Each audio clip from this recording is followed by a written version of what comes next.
खालसा वाहिगुरू जी की फतेह। दास बलदेव सिंह सिरसा जो कि संयुक्त मोर्चा हमारा बना हुआ है, उसमें एक मेंबर हूँ। और आज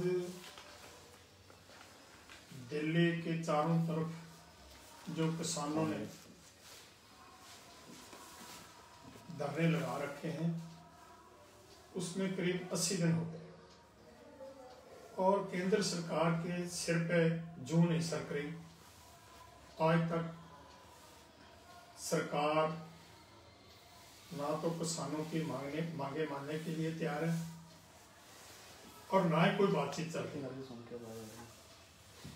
आज जिस तरह देश के हालात बने हुए हैं, इन हालातों में हर नागरिक बहुत चिंता में है, क्योंकि सरकार ने इस संघर्ष को जो कृषि विरोधी कानून बने हैं और इनको रद्द करने के लिए, दूसरा एमएसपी पूरे भारत में लागू कराने के लिए ये जो धरने चल रहे हैं, इन धरनों में जो मांग लेकर हम बैठे हैं, वो मांगे मानने की बजाय उल्टा सरकार इस संघर्ष को फेल करने के लिए समय समय पर बहुत से षड्यंत्र रचे। जैसे कि हम 26 नवंबर को आके बैठे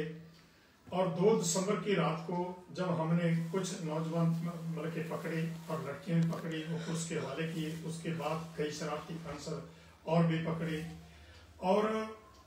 एफआईआर भी थाना कुंदली में हुई शरारती अंसरों के खिलाफ, लेकिन किसी के खिलाफ कोई कार्रवाई नहीं हुई। उसके बाद जो 26 जनवरी को घटनाक्रम हुआ, जो सरकार ने खुद एक षड्यंत्र रच के 26 तारीख को लाल किले के जो दरवाजे खोले गए और जैसे वहां पर ट्रालियां मोटरसाइकिलों पर लोग गए, वो सरकार ने एक प्री प्लान किया था। और उसका सरकार का मंतव्य ये था कि हम जो ये संघर्ष चल रहा है, जो लोग पहले पंजाब से चले हैं, इन लोगों को वो बदनाम, हमारे को बदनाम करने के लिए यही कह रहे थे कि ये तो खालिस्तानी हैं, ये पाकिस्तानी हैं, ये चाइना के लोग हैं, ये किसान नहीं है। तो इस तरह के हमारे खिलाफ बहुत प्रोपेगेंडा वो करते रहे। और 26 जनवरी को एक लोगों को, ये पूरे देश के संसार के लोगों को ये बताना चाहते थे कि लाल किले पर इन्होंने आकर ये जो झंडा फहराया है,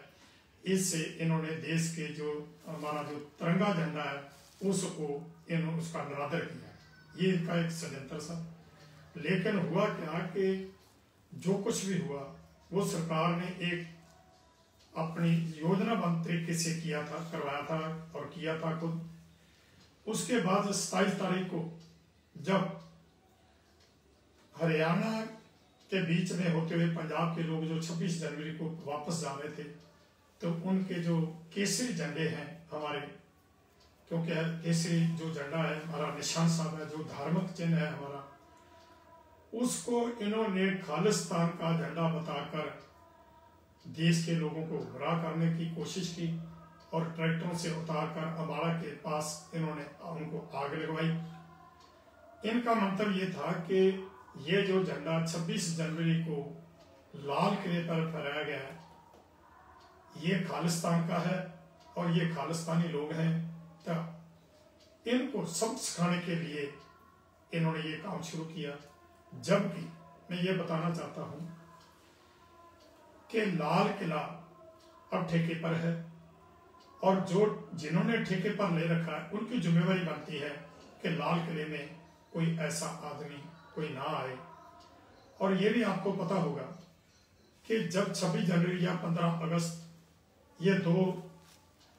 दिवस मनाए जाते हैं, तो उस वक्त जहां जहां ये फंक्शन होते हैं तो वहां हम पर पूरी फोर्स लगती है और पूरी निगरानी होती है। और वहां पर आदमी तो क्या, कीड़ी भी नहीं जा सकती। लेकिन इन्होंने जो किले के दरवाजे खोलकर वहां पर आम लोगों को भेजा, उससे पहले ही इन्होंने अंदर जो था वो पहले एक रात 25 रात को ही इन्होंने अंदर दरवाजे खोल के आदमी जो सिख रूप में अंदर दाखिल करवाए थे।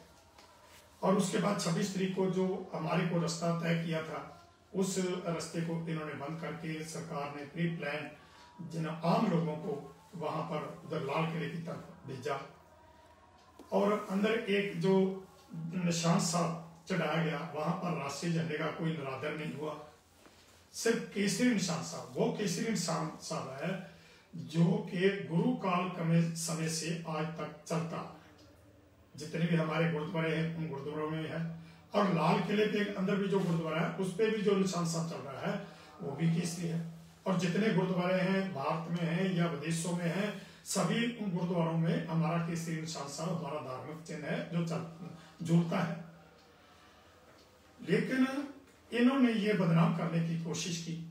और जैसा मैंने बताया कि 27 जनवरी को जब यहाँ से जो 26 जनवरी के लिए ट्रैक्टर आए थे वो वापस जा रहे थे, उनसे इन्होंने झंडे उतराकर तो इन्होंने आग लगानी शुरू की। इनका मतलब ये था कि 26 जनवरी को लाल किले में वहां पर ये सिखों ने जाकर वहां पर खालिस्तान का झंडा जलाया तो हमने इनको सब सिखाना है, इसलिए उन्होंने हमारे के पास जाते ट्रैक्टरों से झंडे उतराकर आग लगानी शुरू की। इनका मतलब था कि इसके बदले जब हम केसरी निशान साहब को आग लगाएंगे तो सिख है जो वो भाग होंगे, वो हिंदुओं पर हमले करेंगे और हिंदू इन पे करेंगे। तो ये जो मोर्चा लगाकर बैठे हैं, जो मांगे मनवाने के लिए बैठे हैं, वो तो एक तरफ खत्म हो जाएगी, लेकिन आपस में हिंदू और सिखों का जो है वो कत्लेआम शुरू हो जाएगा। लेकिन हुआ क्या, मैं सल्यूट करता हूं हरियाणा के हिंदू भाइयों को, यूपी के, राजस्थान को, पूरे भारत के हिंदू समाज को सल्यूट करता हूं जिन्होंने केंद्र सरकार की साजिश को समझकर ये आपस में जो दंगे कराने चाहते थे वो नहीं हुए, और यहां पर जो 26 तारीख को ट्रैक्टर आए थे वो ट्रैक्टर वापस आ रहे थे। जब यहाँ पर देखा कि भीड़ कम हो रही है तो उन्होंने एकदम हरियाणा यूपी के लोगों ने एकदम ट्रैक्टर ट्रालियां लेकर आए, और आज वो संघर्ष पूरे जोगन पे फिर पहुंच चुका है। लेकिन सरकार अब भी ये लोगों का ध्यान दूसरी तरफ हटाने के लिए, जैसे इन्होंने सैकड़ों आदमी नौजवान हमारे पकड़ लिए, उनकी हमने एक संयुक्त मोर्चे की तरफ एक लीगल कमेटी भी बनाई है जो उनकी पैरवी कर रही है, और भी जितने भी आदमी नजायज पकड़े हैं, हमारा कहना यह है कि किसी पर भी नजायज कोई कार्रवाई नहीं होनी चाहिए, और सरकार की जो मंशा है कि इन लोगों को बदनाम करके यहां से भगाया जाए, इनमें आपस में खाना जंगी कराई जाए, लेकिन ये कामयाब आज तक तो नहीं हुई। मैं देश के सभी लोगों से ये निवेदन करता हूं कि मौके की जो केंद्र सरकार ने ये तीनों खेती विरोधी कानून बनाए हैं, इन कानूनों के साथ जेकर हम आज धीर बरते हैं, इन कानूनों को रद्द नहीं कराती है तो आने वाला जो समय है वो किसान के लिए तो दुखदायी है, बहुत घातक होगा, लेकिन सबसे ज्यादा नुकसानदेह जो आम आदमी है, खासकर जो मेहनत मजदूरी करते लोग हैं, और उनके लिए और भी सभी के लिए बहुत घातक होगा। क्योंकि जब सरकार ने सरकारी मंडियां खत्म कर दी, FIS जैसी FCI एजेंसियां हैं जो ये खत्म हो गई, सरकार ने अनाज की खरीदी ना की, प्राइवेट मंडियां हैं जो वो चालू हो गई, सरकारी मंडियां खत्म हो जाएगी, मार्केट कमेटी खत्म हो जाएगी, ये एजेंसियां खत्म हो जाएगी, तो फिर क्या होगा कि ये जो कारपोरेट घराने हैं, अबानी अडानी, जिनको लेकर आज सरकार सब कुछ को दांव पर लगा रही है और हमारे को बहुत बदनाम कर रही है, ये लोग खरीदी करेंगे, अनाज की खरीदी करेंगे, सब्जियों की, फल फ्रूट की खरीदी करके स्टोर करेंगे, तो जो खपतकार है उसकी जेब पर डाका डलेगा। जैसे आप सुनते हैं, आपके सामने आया कि कुछ दिन पहले एक आधा किलो गोभी माल से खरीदी है, वो आधा किलो गोभी 300 रुपए की मिली, वहां 600 रुपए किलो वो वहां से सेल की गई, और जो गोभी मार्केट में 5 से 6 रुपए किलो थी वो 600 रुपए किलो हो गई। इसी तरह जो जितने भी इनके माल हैं, हर तरह का वहां पर जो सामान मिलता है, आप कमीज खरीदो, कोट खरीदो, जूता खरीदो, कोई भी बच्चों के लिए सामान खरीदो, जिस पर इनका कंपनियों को टैग लगा बड़ा, वो आम फैक्ट्रियों से होता है, जैसे आप मार्केट से आप खरीदते हो, लेकिन इनके माल में जब जाता है तो वहां पर इनके टैग लग जाते हैं। तो फिर क्या है कि जो 1000 रुपए की चीज है वो 10-10 हजार रुपए की लोग खरीद के लाते हैं। ये हमारे को समझना पड़ेगा कि जो गोभी इन्होंने 5 रुपए के 6 रुपए किलो लेके 600 रुपए किलो इन्होंने बेची और खरीदार ने खरीदी, उस गोभी में इन्होंने क्या डाल दिया, और जो कपड़ा इन्होंने मार्केट से खरीद कर उस पर अपना टैग लगा के तो इन्होंने माल से जो उनके स्टोर बने हैं वहां से इन्होंने सेल कर दिया, उसमें क्या डाल दिया, ये हमारे को समझना पड़ेगा।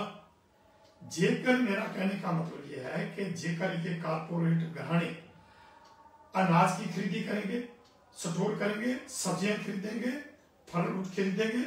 तो कोई भी आम आदमी वहां से खरीद नहीं पाएगा। तो उसकी पेट पर जो आदमी हर रोज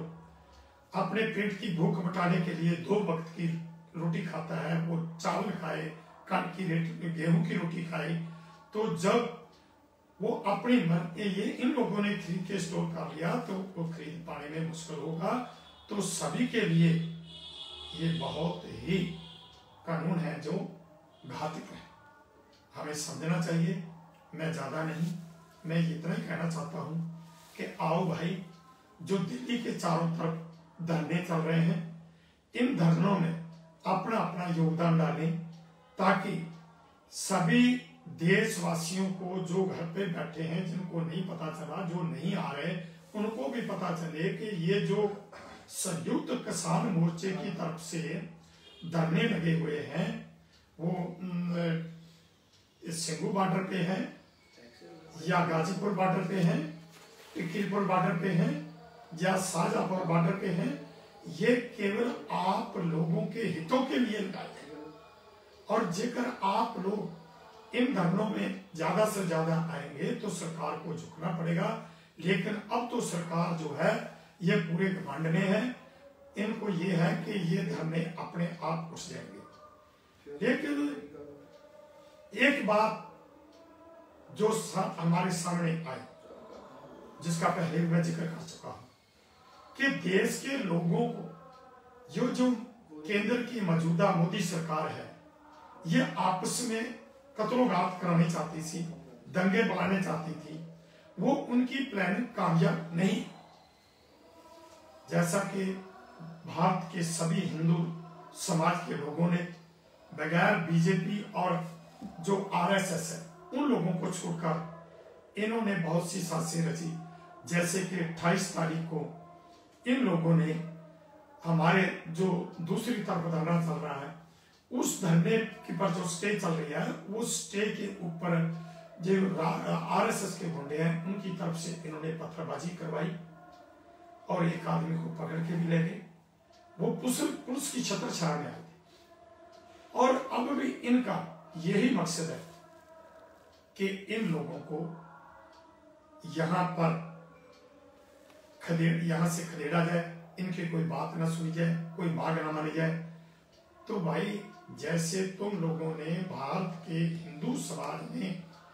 जैसे इनकी जो साजिश थी उसको फेल किया, हर साजिश को फेल किया, इसी तरह आने वाले समय में आप ऐसे करो कि ये जो गर्मी का मौसम आ रहा है, सरकार के मन में है कि ये गर्मी में लोग कैसे बैठेंगे। हम ये कह देना चाहते हैं कि हम किसान हैं और हमारे साथ जितने भी लोग और हैं वो भी आ रहे हैं, और जितनी ज्यादा गिनती में हम यहाँ पर पहुंचेंगे, गर्मी हो सर्दी हो, सर्दी तो हमने निकाल ली, आगे गर्मी वाली आने वाली है, गर्मी हम निकालेंगे, और आगे जब बारिश आएगी तो बारिश का भी प्रबंध होगा। यहाँ पर जो किसी भी किस्म की सुविधा नहीं है, जो सरकार की जिम्मेवारी बनती है, वो सरकार कोई भी निभा नहीं। यहाँ कोई पीने के पानी का प्रबंध नहीं है, यहाँ कोई टॉयलेट का प्रबंध नहीं है, यहाँ कोई मेडिकल का प्रबंध नहीं है, यहाँ पर कोई मच्छरों का प्रबंध नहीं है, यहाँ पर इतनी बदबू आ रही है, जहां जहां पर पानी भरा है, ये जो नाले हैं उनकी सफाई नहीं है, बहुत सी बदबू आ रही है, यहाँ पर महामारी भी फैल सकती है। सत श्री अकाल। प्लीज़ साडे चैनल सांझा पंजाब नू लाइक ते सबसक्राइब करो यूट्यूब ते।